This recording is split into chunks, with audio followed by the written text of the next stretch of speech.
Hi, everybody. I hope you're doing well. I thought now would be as good a time as any to share this poem with you.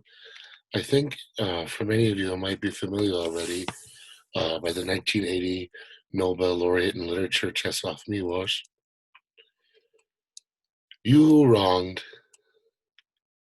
you who wronged a simple man, bursting into laughter at the crime, and kept a pack of fools around you to mix good and evil, to blur the line.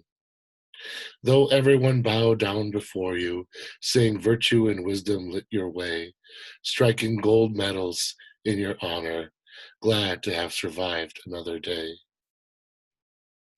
Do not feel safe. The poet remembers. You can kill one, but another is born. The words are written down, the deed, the date. And you'd have done better with a winter dawn, a rope, and a branch bowed beneath your weight. So something happens in this poem, first off, without even talking about the content, the message of the poem. It's kind of rare for poetry in translation. And much of the original rhyme scheme and structure, which we see here, we have A, B, B, A, C, B, B, C, D, E, E, E, and then F. So the rhyme structure doesn't quite mimic it here in the English version, as translated by Richard Lowry. Um, and more of that rhyming lyricality is in these first two stanzas here. But just so you have it on your ear, um, let's listen to it in the Polish. I'm a heritage speaker of Polish, so maybe you'll notice a little bit of an accent. Um, what it means. If you don't know what a heritage speaker is, that's like a native speaker in that it's their first language that they end up growing up with and how they first come into language learning, but they are not living in that native country. They're living somewhere else, whether in diaspora, immigration, as is my case, my parents were immigrants. Który skrzywdziłeś? Który skrzywdziłeś człowieka prostego, śmiechem nad krzywdą jego wybuchając, gromadę błaznów koło siebie mając, na pomieszanie dobrego i złego. So just to pause there, you hear not only the end stop rhyme at the end of the lines, but there's the internal rhyme, dobrego, złego. Błaznów mając, not quite, krzywdą wybuchając. So Polish poetry does lend itself to more of those internal rhymes. Anyway, sorry. Next stanza. Choćby przed tobą wszyscy się skłonili, cnotę i mądrość tobie przypisując, złote medale na twoją cześć kując, radzi, że jeszcze jeden dzień przeżyli. Nie bądź bezpieczny. Poeta pamięta. Możesz go zabić.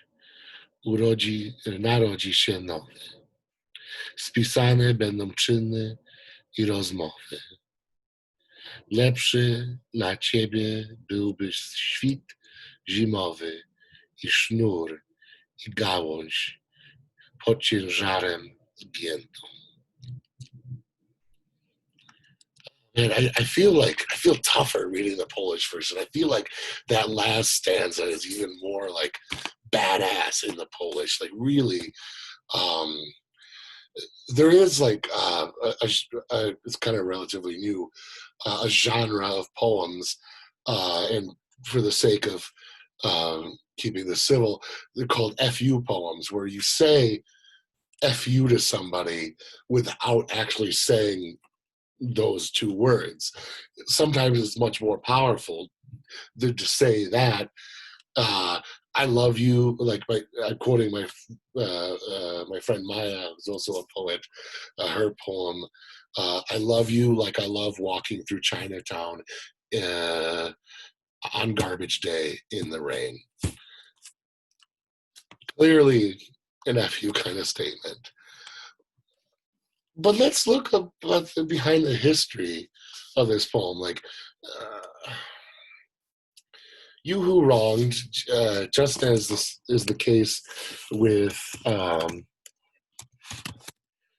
Wisława Szymborska's Vietnam, is that it's one of those poems that's so um, general, but you could take this title and replace it with any other war poem. I mean, at least in the modern era. When I read that poem separately, but this doesn't necessarily have to be about the communist official, the communist censor, the people that made life difficult for Miłosz.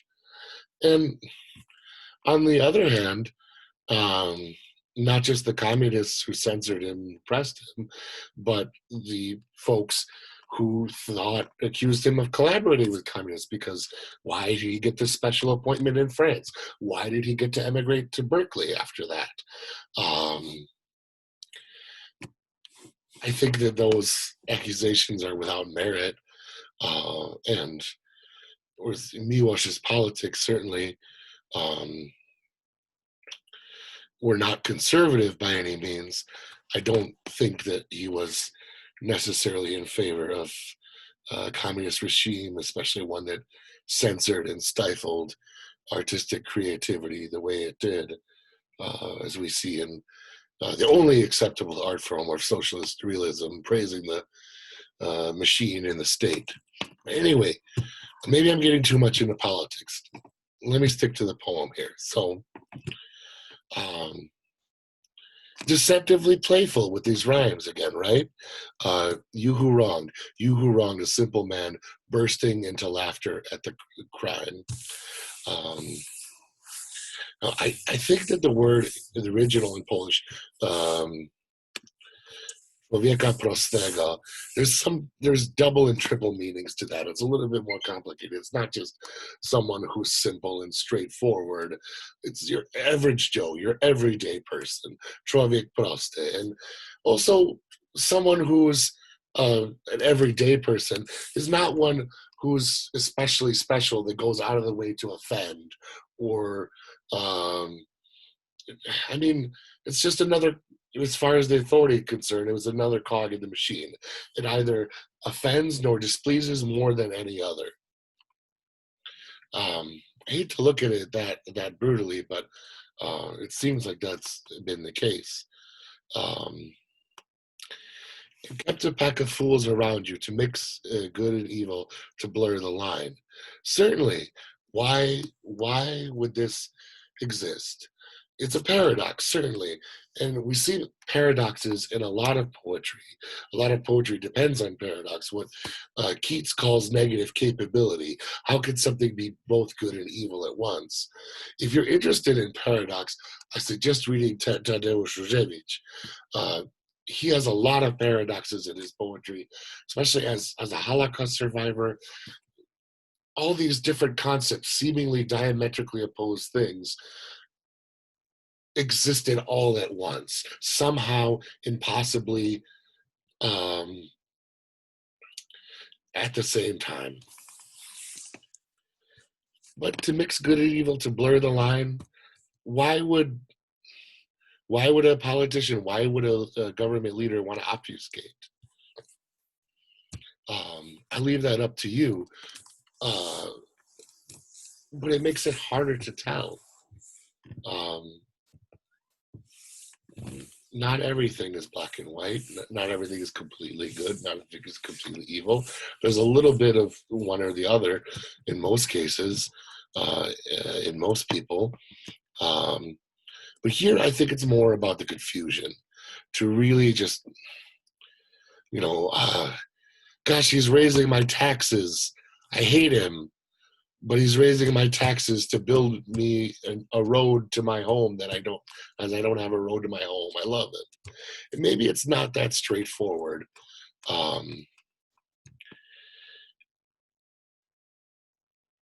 But it's meant as this blurring, this uncertainty. Though everyone bowed down before you, saying virtue and wisdom lit your way. So just commenting on the sycophancy um, that this oppressive leader rather, official committed. And but it's false though, right? Striking gold medals in your honor. Something tells me these medals are gilded. They're not gold all the way through. It's just this false patina on top of it. Because really these flatterers aren't flattering because they're honored, but they're glad to have survived another day.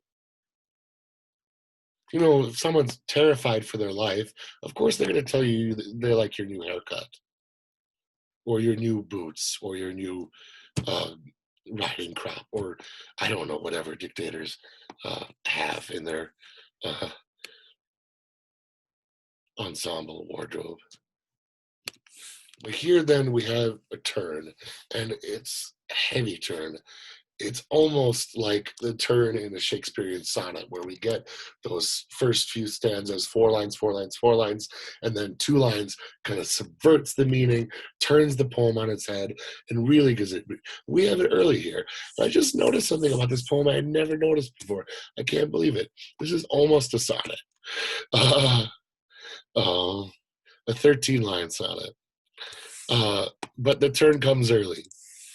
These lines hit me every time, every time. Do not feel safe.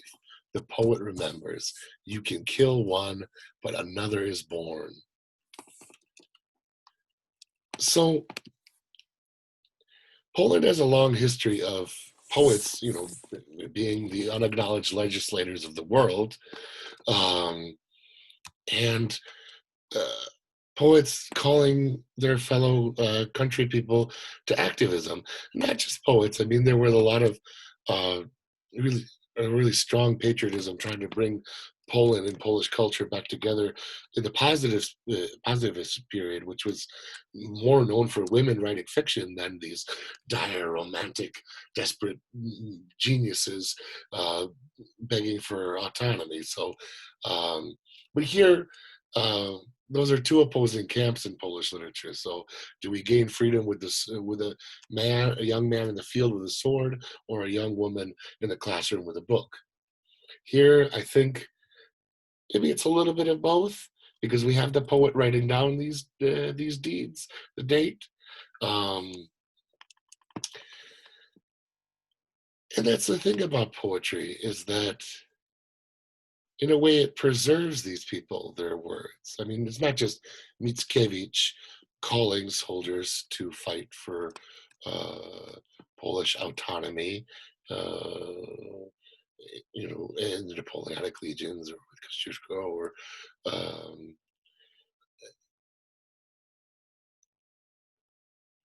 it's poetry enduring. And it's kind of, I mean, it's a heavy thing. Like, it's an invitation. You can kill one, but another is born. Does anyone read that as, you can kill me, but someone else will follow? It's almost as if Miłosz is daring them, because he knows another poet will come along, another poet will see this injustice, and another poet will document it. And you'd have done better with a winter dawn, a rope, and a branch bowed beneath your weight. That stark, cold image really hits the reader. I mean, I don't think it needs much explanation.